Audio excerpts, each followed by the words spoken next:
Alright, Shalom. I want to give all praises to Yahweh, Ba'Hashem, Yahushua, Ba'Hashem, Rakakadash.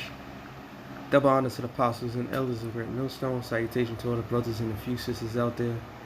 On to his like foreigners from the seed of Abraham, Isaac, and Jacob. Shalom in the Hebrew, which means peace. Give me a quick show to the spirit of Yahweh, Ba'Hashem, Yahushua. Lord willing, your brothers are edified, through the spirit.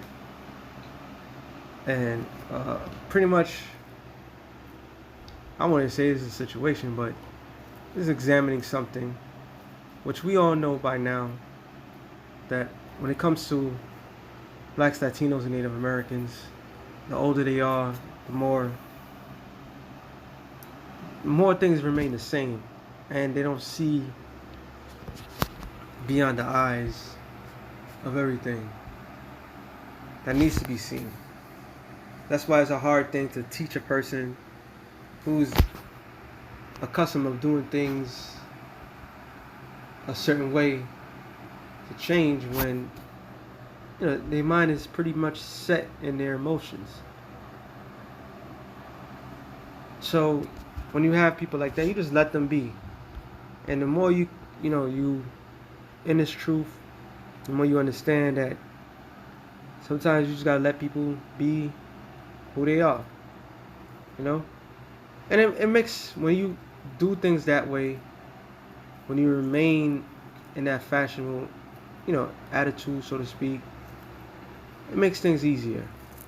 Life gets easier.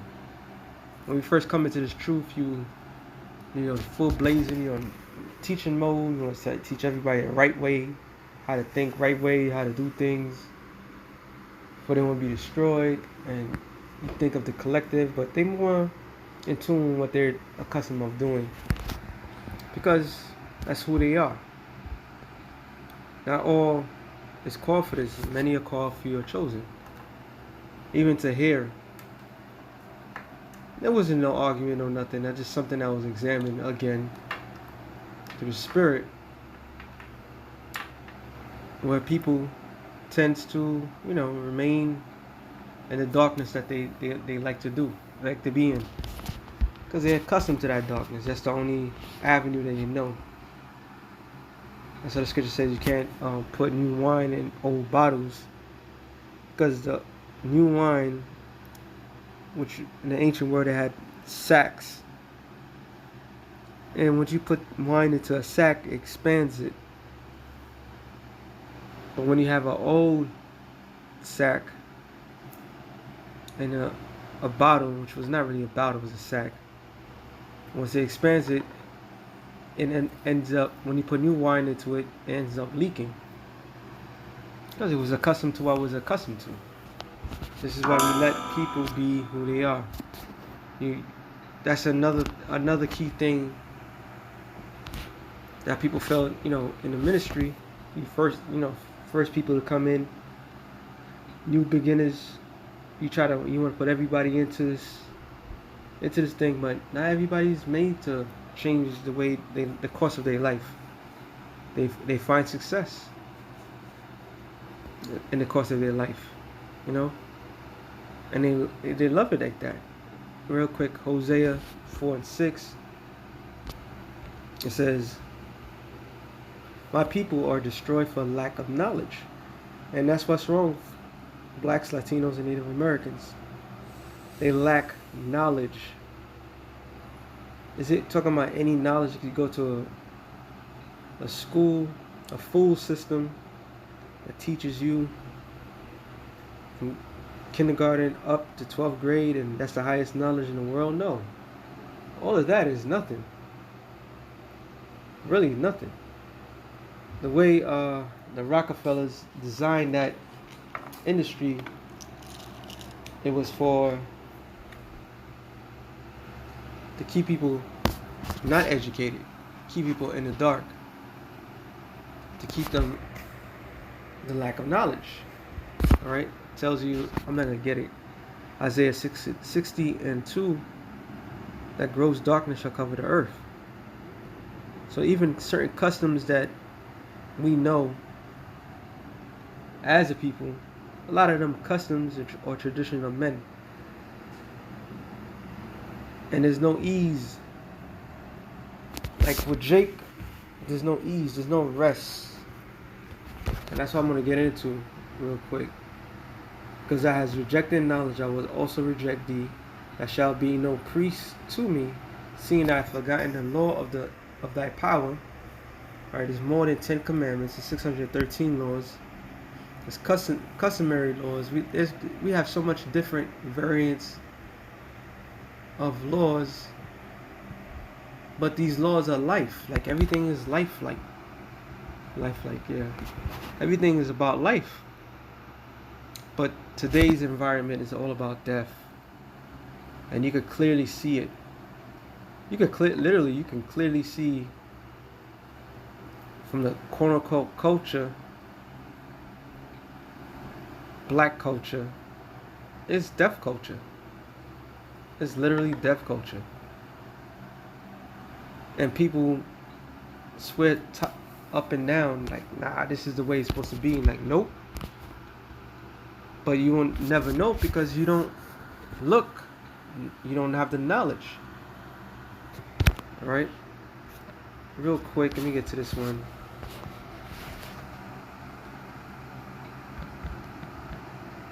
Matter of fact, real quick.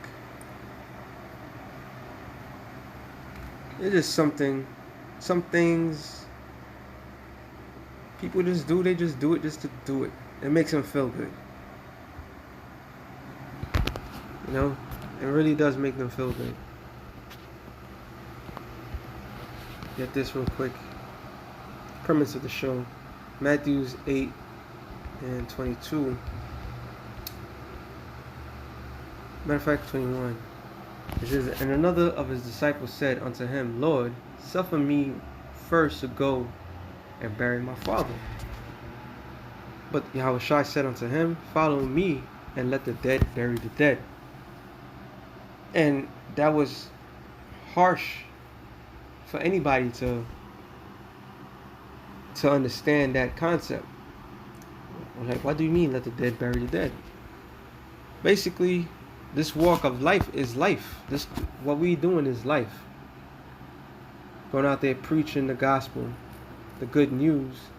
The gospel is about life. So let everybody else that's concerned about those that are dead, let them do what dead people do, dead things do. All right. And a lot of scriptures is offensive to people because of the sensitivity, because they lack knowledge. All right, they lack knowledge. The Lord, when He called His disciples, He didn't call His disciples to be as the rest of the world. He called them, matter of fact,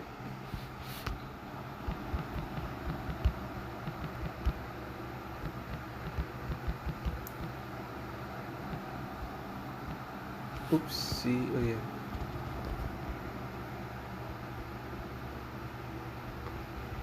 Yep, First Peter's, there's another one. First Peter's 2:9, it says, but you are a chosen generation, a royal priesthood, and a holy nation, a peculiar people, that ye should show forth the praises of him who called you out of darkness into his marvelous light. What is the darkness? The darkness of this world. That's why the scripture says what? Romans 12 and 2 says, be ye not conformed to this world. Conform meaning apart with form, with this world. Don't be as this world, but be transformed by the renewing of your mind, that you may prove what is good and acceptable and perfect will of the Most High. So we're not supposed to be as the world, of the people of the world.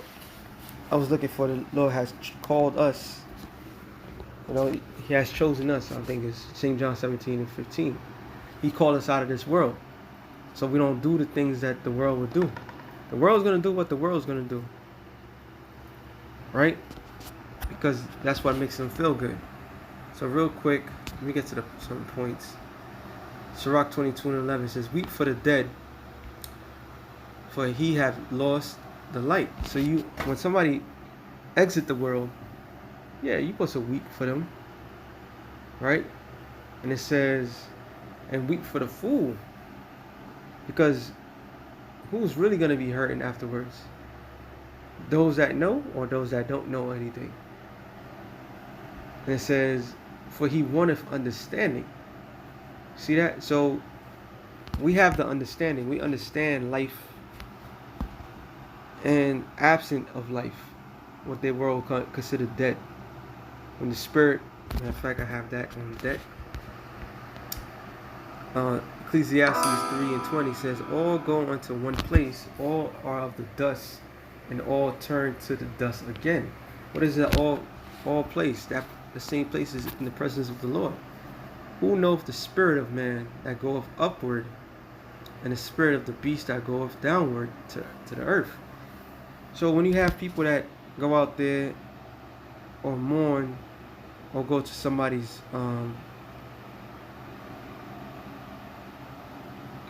headstone as a person is still there, they lack knowledge, they lack understanding, and they have no comfort.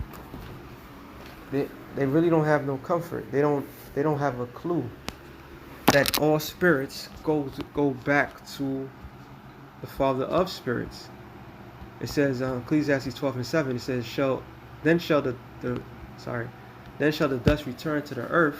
Your body which is formed from the dust of the ground. So when your body decomposes itself, the worms that's within your gut eats the flesh, and once it breaks down the flesh, it goes back to the earth, and the earth takes that which was on your flesh to feed itself again. Circle of life.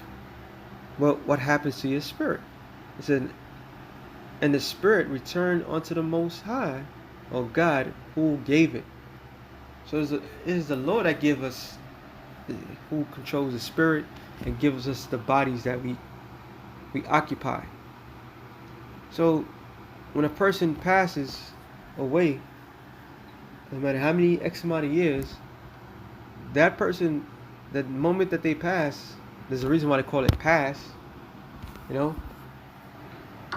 because they leave this plane, this world, and go back to the Father, the Spirit,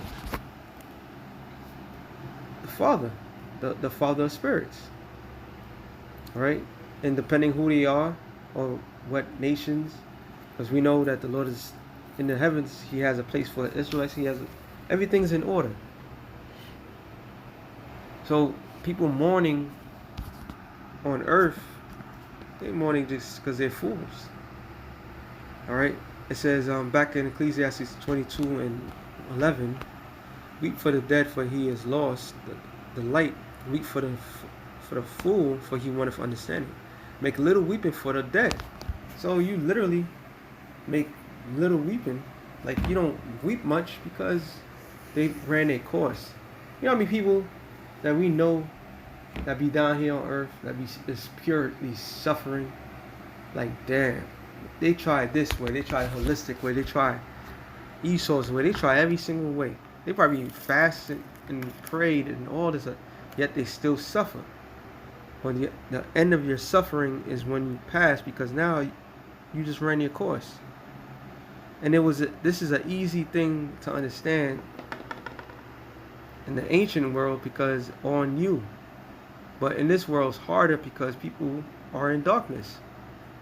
It says, but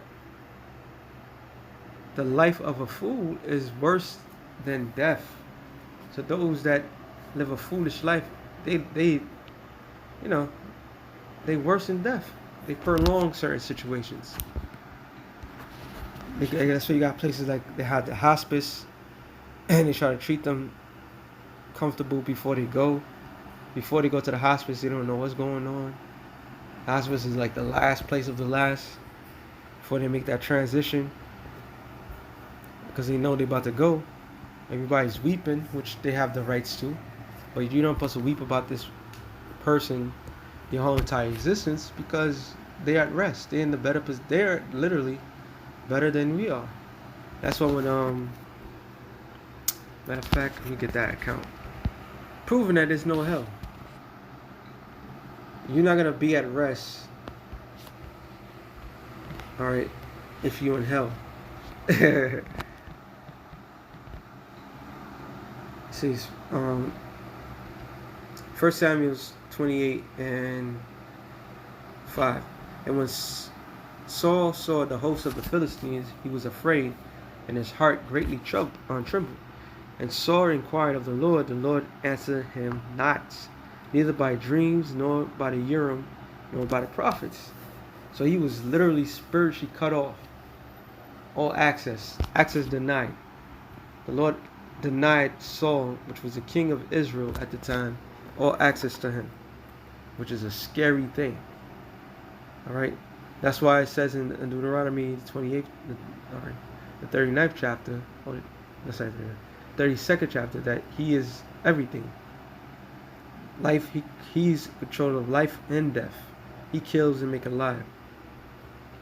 All right, none can escape Him.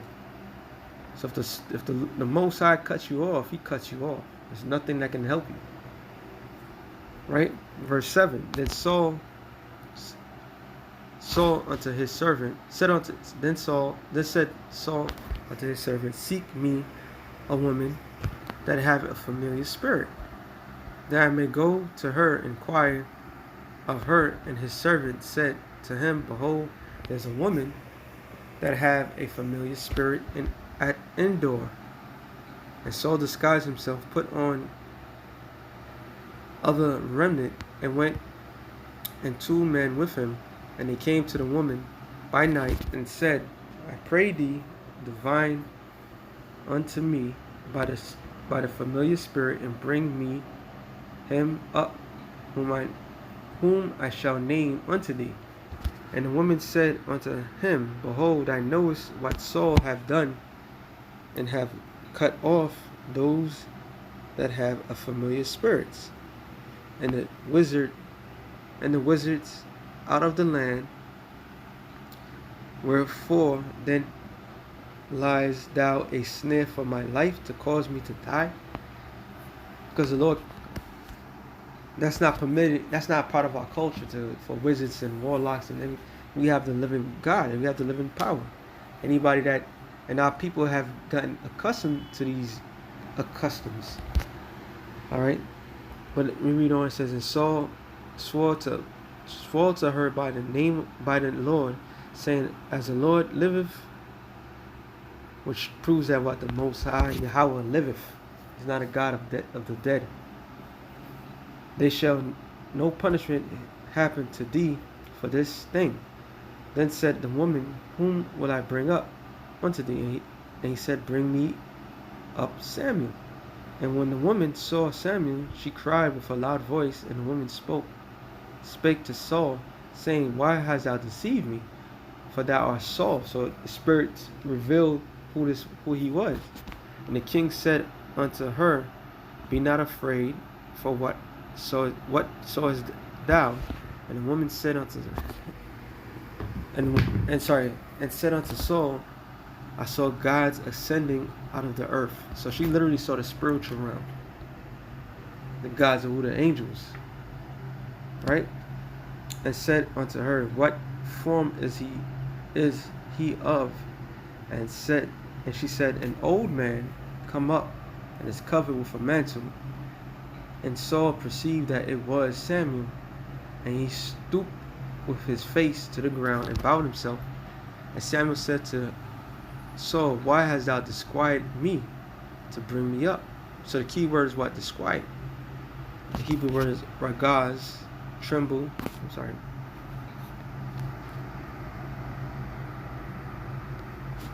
says tremble, wake, rage, quiver, be agitated. So he was agitated. When anybody becomes agitated, when they're at rest, when you take away from them that rest, to be excited, to be perturbed, to quake, be disquieted, be excited, be premature. Matter of fact, let's look. The keyword was agitated. Why was he agitated? Because he. Oh, no, not that one. I'm looking for. Oh, I gotta go to the other one. I'll just leave it as that. Matter of fact, let me just try it. See, we have the nope. Easy English. I never read this version, so asked what kind of person. She said an old man coming up from the ground. Oh, because he come from no. She said what? She seen God's coming, ascending up to heaven, ascending. He's wearing a special coat. Saul knew that it was Samuel, and went on his knees and Samuel said, "Why have you caused me to come to you?" So it was Samuel burning in hell? No, he was at rest. Saul said, "I have a lot of trouble," and his dumb ass didn't understand. He was more in trouble. All right, and what real another quick precept. Job 2. Is it no 3?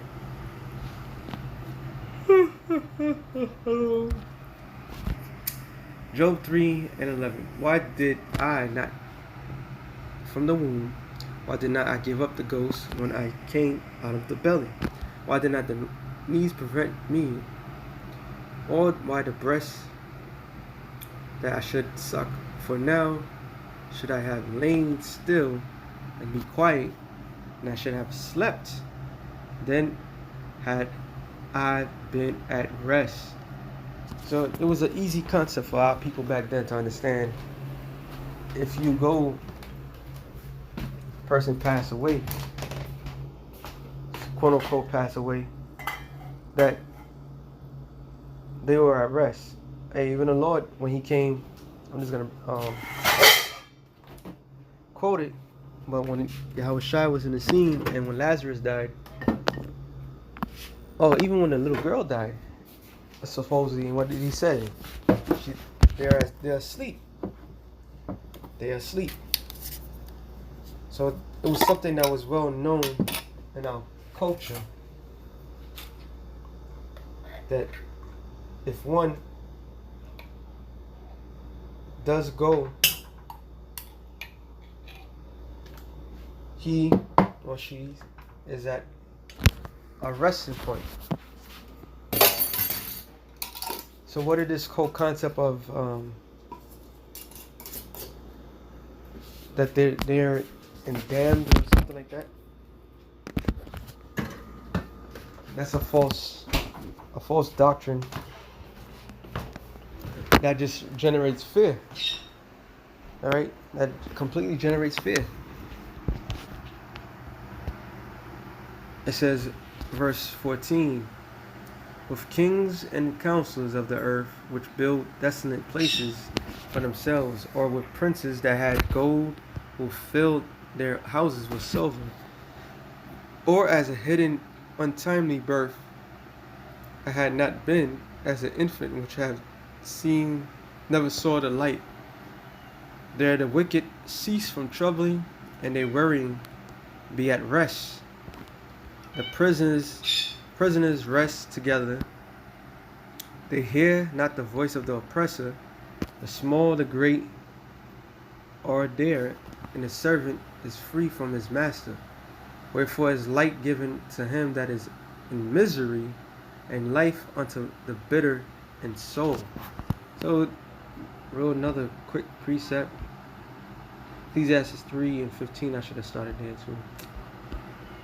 It says, that which have been is now, and that which have already been. That which have been is now, and that which is to be already been, which is man. Most High required that which is past, which is the judgment. Everybody comes back to their stead,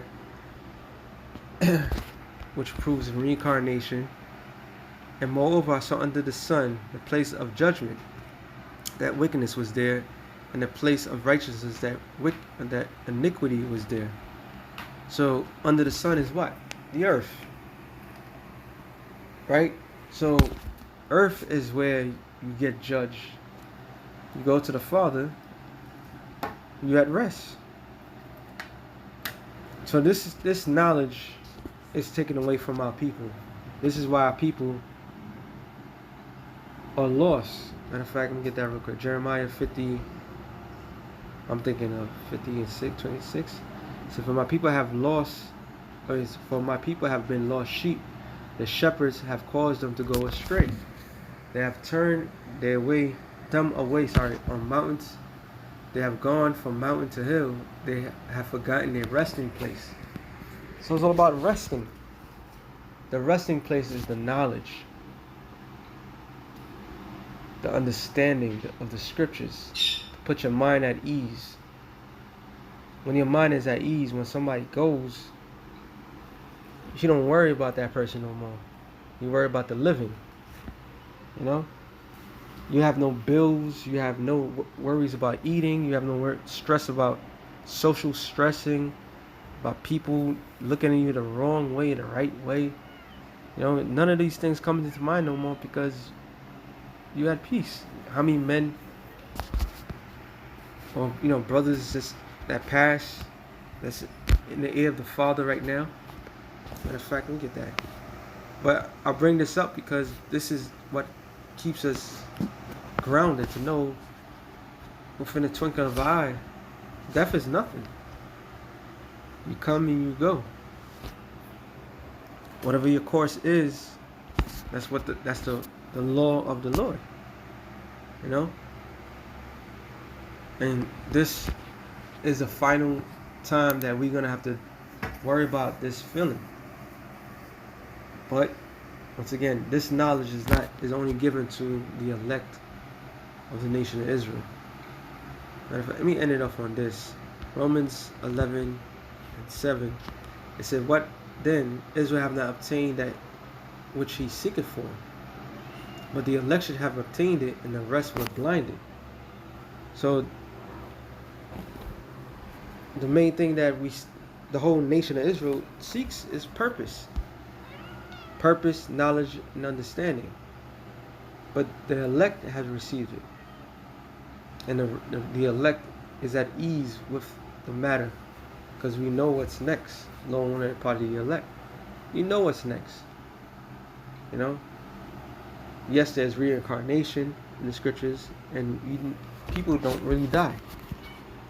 That's the other factor, which is a major factor. People don't die. Spirits don't die. People, the person that you know and who they were and your memory, that is, that's the memory. But when they go, they ain't worried about you. Why should they? They finally got peace. Their concern now is whatever the Lord is concerned about. And they rooting a lot of our people that was on the earth. When they go back into the heavens, they're rooting for us. And the main ones that's in the ears of the Lord is the elect. Revelation 6:6. It says, "And I heard a voice in the midst of the four beasts saying," 6:9. "And when he had opened the fifth seal, I saw under the altar the souls of them that were slain for the word of the Most High." So this is not ordinary people. These are the elect, right? And for the testimony which they held. And they cried with a loud voice, saying, "How long, O Lord, how holy and true, dost thou not judge and avenge our blood on them that dwell on the earth?" So these are the people that the Lord is keen on. And he's hearing them because they're in the right state of mind. Scripture says, "Surely oppression makes a wise man mad." So when Abel got slew by Cain, he didn't go up there and say, forgive him, he didn't know what he was doing. No, it tells you thy brother's blood is cried unto me. Meaning it cried. It's like, get revenge. Put things in order. So you have angels, men that are going to pass, all right, are going to go to sleep for a few seconds. You're just going to go to the Father and pretty much tell on Esau, on 2/3, on the wicked, the unjust. And you think not the Lord is going to hit him? You know? So our main thing is to remain alive so it could be useful on this plane. But as for the rest of these people, they don't have this comfort that we have, this comfort food. You know, they eat the food of for convenient. And that's why Yahweh Shem Yahshai have them blinded. So that being said, we'll say real quick to the spirit. Shalom to the elect of the nations, and shalom.